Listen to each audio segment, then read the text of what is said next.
Hello aspirants, स्वागत है आप सबका स्टडी गेम कैंपस में। तो क्या आप भी कंफ्यूज्ड होते हैं जब आप शैल और शुड का यूज़ करते हैं? क्योंकि शैल और शुड दोनों ही मोडल ऑक्सिलियरीज के पार्ट होते हैं। तो आज इस वीडियो पे आपको क्या मिलेगा? आपके जितने भी डाउट्स हैं वो क्लियर होंगे और आपको रटना भी नहीं पड़ेगा और आप सीख जाएंगे कि किस तरीके से हम लोग शैल का प्रयोग करते हैं और शुड का प्रयोग करते हैं।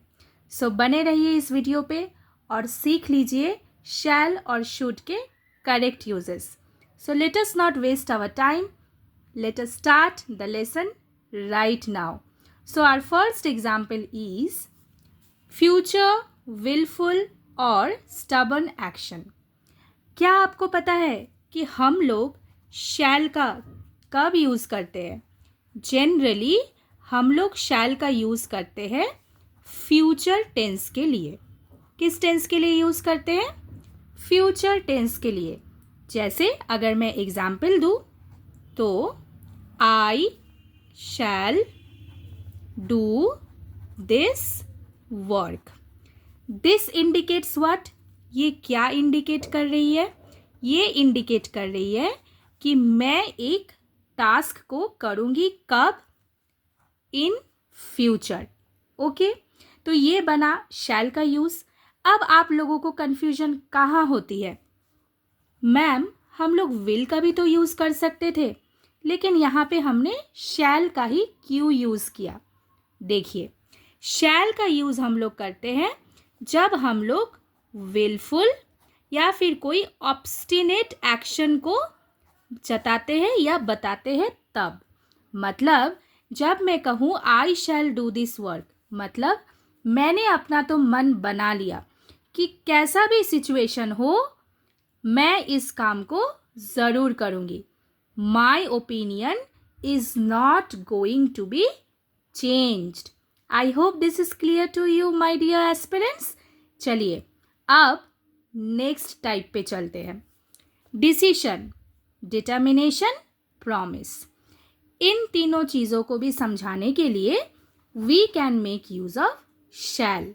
तो चलिए देख लेते हैं कि डिसीशन के टाइम पे हम लोग कैसे शैल का यूज़ कर सकते हैं।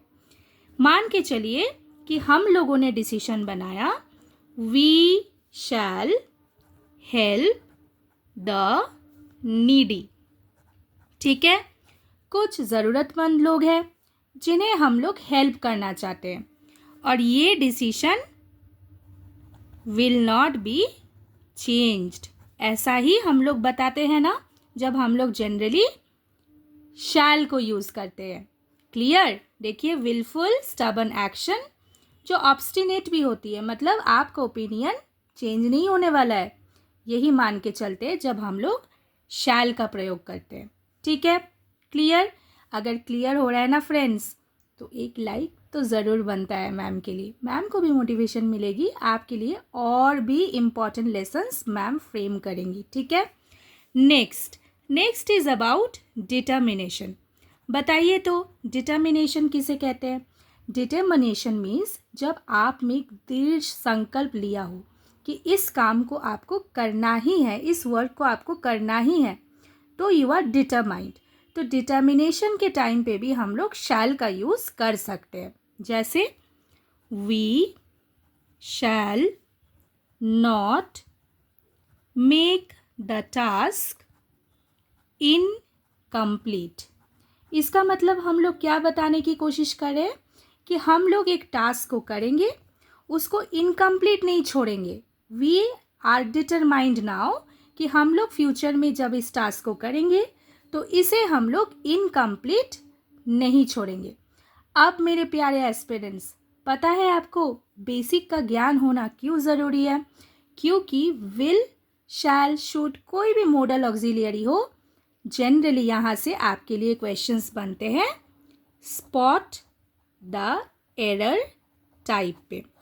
ओके, या फिर आप देख सकते हैं सेंटेंस इम्प्रूवमेंट में भी आपको यहाँ से क्वेश्चन बन सकते हैं, या फिर आप देख सकते हैं फिल इन ब्लैंक्स में भी आपके लिए यहाँ से क्वेश्चन बनते हैं। तो बताओ, आप अगर किसी भी कॉम्पिटिटिव एग्ज़ाम्स की तैयारी कर रहे हैं और आपको बेसिक पे क्लैरिटी नहीं है, ढेरों लेसन्स आपने देख लिए, काफ़ी सारे बुक तो आपको पढ़ना अच्छा नहीं लगता, आप सोचते हैं ये तो सब स्कूल में पढ़े हुए थे, फिर क्यों बुक को पढ़ना है, तो यही सब चक्कर में आप कंफ्यूज हो जाते हैं। बेसिक क्लियर नहीं होता है, कंफ्यूजन में पढ़ के आपका आंसर गलत हो जाता है। तो मैम क्या कोशिश कर रही है, आपको पहले बेसिक करा दे रही है, इसके बाद मैम इसके ऊपर आपके लिए ढेरों क्वेश्चंस, वो भी फ्री में प्रैक्टिस सेट लेके आएंगी। आप बने रहिएगा। अगर आप इस चैनल पर नए हैं तो चैनल को ज़रूर सब्सक्राइब कर लीजिएगा। Our next type is promise. देखो, प्रॉमिस, कुछ दिन पहले प्रॉमिस डे गया था ना, अभी मैं रिकॉर्ड कर रही हूँ ये जो आपका वीडियो। तो प्रॉमिस, ऐसे प्रॉमिस डे हो तभी आप प्रॉमिस करेंगे क्या? नहीं।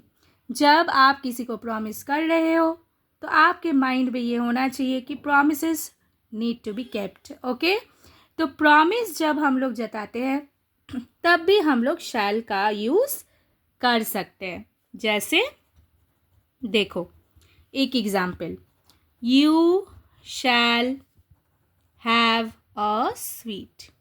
अब यहाँ पे स्वीट का मतलब क्या है पता है? मिठाई।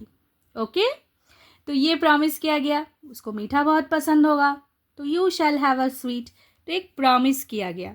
ठीक है, तो इन सारे, देखो आपको स्क्रीनशॉट लेना है तो ले लो, कोई प्रॉब्लम नहीं है, नोट मेकिंग बाद में कर लेना, लेकिन चीज़ों को समझो। जितने अच्छी तरीके से समझोगे उतना ही आपको क्लैरिटी बनेगा। ठीक है, अगर आप चैनल पे नए हैं तो चैनल को ज़रूर सब्सक्राइब करें, अच्छा लगे लेसन तो लाइक करिए और शेयर भी करिए। Moving to the next type, our next type is to indicate ought to, should is used. अब हम लोग शैल से कहाँ आ गए हैं? अब हम लोग शैल से शुड के यूजेस पे आ चुके हैं। पार्ट 1 में जो भी मैं करा रही हूँ ना, सारे आपके लिए इम्पॉर्टेंट है। ठीक है, शुड को हम लोग कैसे यूज़ करते हैं? देखो, यहाँ पे 2 वर्ड दिए हुए हैं। रीजनेबल एक्सपेक्टेशन, मतलब एक ऐसा एक्सपेक्टेशन जिसके पास क्या है? रीज़न है, जिसके साथ रीज़न एसोसिएटेड है। मतलब एक एग्जाम्पल देती हूँ पहले, तब तो आपको क्लियर होंगे। She should have passed the exam. ठीक है, अब she should have pass the exam, इससे 2 पॉइंट बनते हैं। या तो आपने एक्सपेक्ट किया और वो पास हो गया, लेकिन आपको एक्सपेक्टेशन नहीं थी, वो फेल हो गई। तो ये दोनों चीज़, दोनों सिचुएशन बताने के लिए शुड हैव और वर्ब का थर्ड फॉर्म हम लोग यूज़ कर सकते हैं। आई hope this is clear. Yes, it is absolutely clear. इतने अच्छे तरीके से आपको शायद ही, मुझे लगता है, कोई समझा पाएगा जितने अच्छी तरीके से मैं आपको समझाने की कोशिश कर रही हूँ। शुड हैव और उसके साथ क्या यूज़ करना है? V3 फॉर्म को यूज़ करना है। Clear? Moving to the next, देखो नेक्स्ट क्या है? टू इंडिकेट ड्यूटी और obligation. This is very very important. इससे तो काफ़ी बार क्वेश्चंस पूछे जाते हैं। ठीक है, आप कोई भी कम्पिटिटिव एग्ज़ाम्स की तैयारी कर रहे हो, modal auxiliary is very very important topic. कोई भी गवर्नमेंट सर्विसेज एग्जाम्स की तैयारी कर रहे हो, modal auxiliary is very important, not only in written language but also in speaking language as well. Okay, to indicate duty और obligation should is used. Should का प्रयोग हम लोग कब करते हैं? अगर हम लोग कोई ड्यूटी जता रहे हैं, we are obligated to do that, मतलब हमें करना ही है वो काम, करना चाहिए वो काम, तो ये चीज़ जताने के लिए भी हम लोग शुड का यूज़ करते हैं। जैसे you should keep your promise, अभी हम लोगों ने किया था ना शुड का यूज़, राइट? ये तो एक क्या बन रहा है? एक ड्यूटी भी तो बन रहा है भाई। आपने प्रॉमिस किया है, प्रॉमिस ऐसे यूं ही कोई कर देता है? निभाने वाला भी होना चाहिए। निभाओ प्रॉमिस को। खुद से प्रॉमिस किया है ना, एग्ज़ाम निकालोगे तो निभाओ उसको। एग्ज़ाम निकलेगा नहीं निकलेगा डेस्टिनी पे छोड़ दो, लेकिन अपना 100% ज़रूर तो निभाने में। ठीक है, ये हो गया। नेक्स्ट मैं और क्या बता सकती हूँ एग्जाम्पल, जैसे we should respect our elders, जो हमसे बड़े हैं ना, हमें उनको हमेशा रिस्पेक्ट देना चाहिए। क्लियर? हमेशा एल्डर्स को रिस्पेक्ट देना चाहिए। We should respect our elders. Okay, तो ये भी हमारा कर्तव्य बनता है, ठीक है, ड्यूटी बनता है। क्लियर? चलो मूविंग टू द नेक्स्ट। अब ये जो है ना, this is very very important. यही तो है आपको कंफ्यूज करने वाली चीज़। इसी में तो आपको स्पॉटिंग एरर पे क्वेश्चन बना के छोड़ दिया जाता है, आप कंफ्यूज हो जाते हो करना क्या है। हम लोग क्लॉज जानते हैं ना? जो जो नहीं जानते हैं मैम को लिखो कमेंट पे, मैम इसका डेडिकेटेड लेसन आपके लिए लेके आएंगी, ठीक है ना? तो क्लॉज जब हम लोग करते हैं, और वो भी नाउन क्लॉज, ठीक है, तब हम लोग शूड का प्रयोग करते हैं। बताओ कैसे? बने रहो, देखो। एक यहाँ से वर्ड ले लिया मैंने, एडवाइस, ठीक है। ही एडवाइज्ड, ठीक है, पास्ट में हो रहा है, ही एडवाइज्ड, V2 फॉर्म है। V2 फॉर्म क्या इंडिकेट करती है? पास्ट टेंस को इंडिकेट करती है, राइट? तो ही एडवाइज्ड दैट, देखो शैल तो पास्ट में यूज़ नहीं होता, शुड ही यूज़ होता है, लेकिन शुड को कैसे यूज़ करना है वो टैक्टिक्स मैं यहाँ पे समझा रही हूँ, ठीक है ना। ही एडवाइज्ड दैट वी शुड, देखो यहाँ पे एक एडवाइज यूज़ हुआ, इसके साथ शुड यूज़ हुआ, ठीक है। और ये डैट क्या बता रहा है? देखो यही बता रहा है क्लॉज, ठीक है, आपको समझ में आ रहा है?